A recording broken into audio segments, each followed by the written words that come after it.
Good morning, and welcome back to another episode of the Talk to Tanner Morning Show, where we go over tips, tricks, ideas, and exercises to help make you and I the absolute best entrepreneurs we can be, not only for ourselves, but for the people we love and care about most. You become better for not only you, but the people you love and care about most. You gotta be a little uncomfortable and take that leap of faith. You're in control of the process. I'm here with you. If we don't continue to grow, if we don't continue to move on, we will be sad and upset.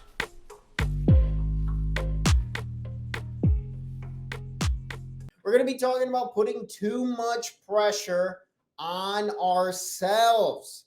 I do this all the time. You probably do this all the time. And we want to make sure that we're raising our awareness to this and we're not kicking the total crap out of ourselves as we're continuing to grow, as we're continuing to get better, as we're continuing to get closer to our goals. We're feeling good about ourselves. So this lovely Monday morning, we're going to be talking about putting a little too much pressure on ourselves, and then a few ideas, and then one exercise that I absolutely love called the gap and the gain to kind of help with perspective, because so much of life is about framing.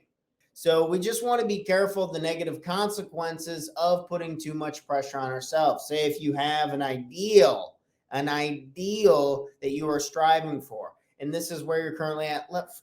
Forget this. Let's go to the board and we'll start with the gap and the gain exercises. So we have our 3 marks. This would be like our starting point over here to the left.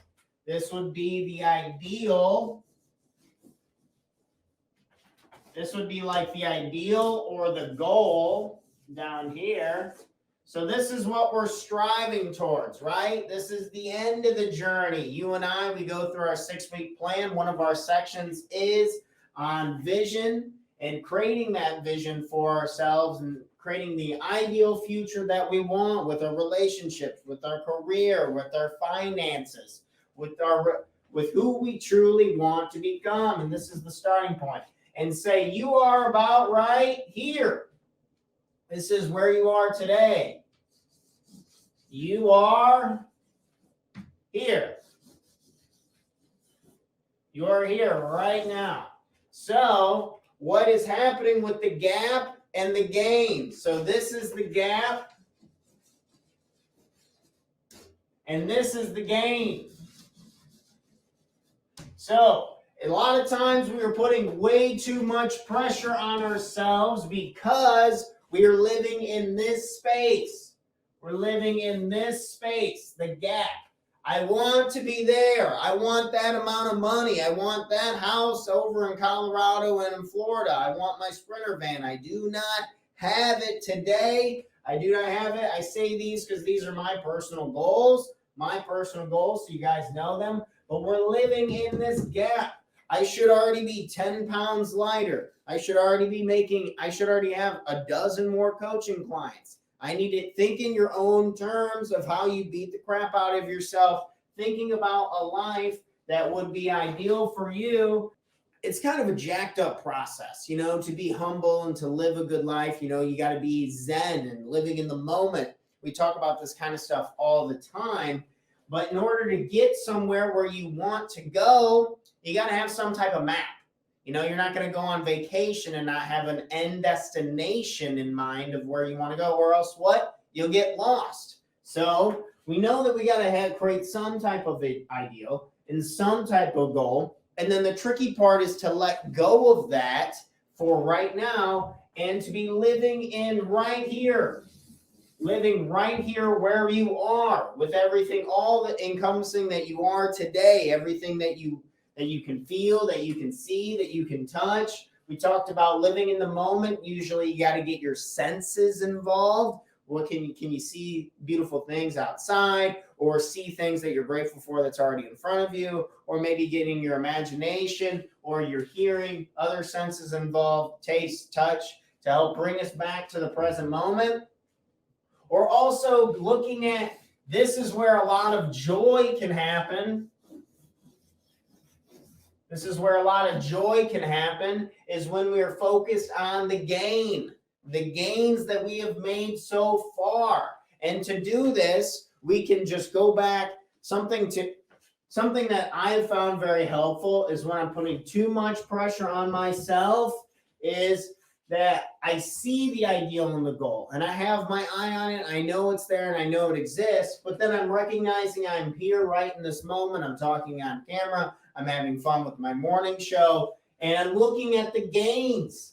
The gains, look at everything that we've done so far. Maybe you take a notebook piece of paper, you like writing in paper, or you like writing in a journal. Journaling is always great. And you're thinking about what has gone on in the last 2 years. 2 years, just 2 years of your life. I bet you can list off a number of things that have gone in. Maybe you've made a change in your career. Maybe you've gotten closer with the people you love and care about. Maybe you've made gains on your financials. Maybe you've invested and you're understanding the principles of investing. Maybe you're just raising your self-awareness of what is really important to you. So you're living in the gains. This is joy. This is happiness. So we know this is what we can experience when we're living in the gains of our lives, of what we have been able to accomplish and what we have been able to do. See how far things have come, getting closer with loved ones, that amazing good stuff. And then in the gap, this is where stuff gets saucy and it gets dangerous. People, myself, I live here. We all live here. And it's okay to stop here to kind of recognize and readjust. But when we dwell here, it can be very, very dangerous. So what's going on in the gap? So stress, anxiety, and depression are usually the big three that come with living too long in the gap. You're hanging out too much into the future with the ideal and with the goal. And we've talked about how we need to set these goals. We need to be able to understand where the hell we're going. But then if you're living too far into it, that you're not able to enjoy today and you're not able to reflect on how far you've really come to get some enjoyment out of that. And then bam, in this gap is very dangerous because this is where stress, anxiety, and depression can stem from and pull out of because I believe I am not good enough. I believe I am not good enough. I'm not at the ideal. So I'm not good enough. And everyone thinks this in some way, shape, or form. I'm sure you've all run into it where you come to a point where, man, I'm just not doing enough. I'm not good enough. And how does that make you feel? Does that make you feel good? I would argue probably not. I know it makes me feel terrible. So stress, anxiety, depression can stem from when we are living in this gap. And how do we get out of it? We redirect our focus. Emotions are the ones that's actually in the driver's seat. So our emotions are in the driver's seat. We understand that if we're focused too much on the ideal and the goal, we're living in this gap and that causes stress, anxiety, and depression. Be careful. Be careful. And so we have stress, anxiety, and depression when we're living in the gap, but we want to be able to focus on the gains. Again, going back 2 years, what have you accomplished? Career, financially, relationship-wise, health-wise. What is it? Are you just raising awareness in general and being okay living right here, right now, today, in the present moment? Because that is enough. Pain cannot survive in the present moment. We continue to go over that more and more. But this is the gap in the gain. We can either live in the gap, or we can live in the gain, or we can be right here, right now. We want to be spending the bulk of our time right here in the present moment. Thanks for checking out our content. If you want to learn more about investing in yourselves and working with me and our company personally, we offer a 6-week Total Life Mastery Bootcamp where we go over the most important topics to make sure that our life has the foundation we need to catapult us forward to take the right and proper actions to become happier and more productive, guaranteed, or our money back.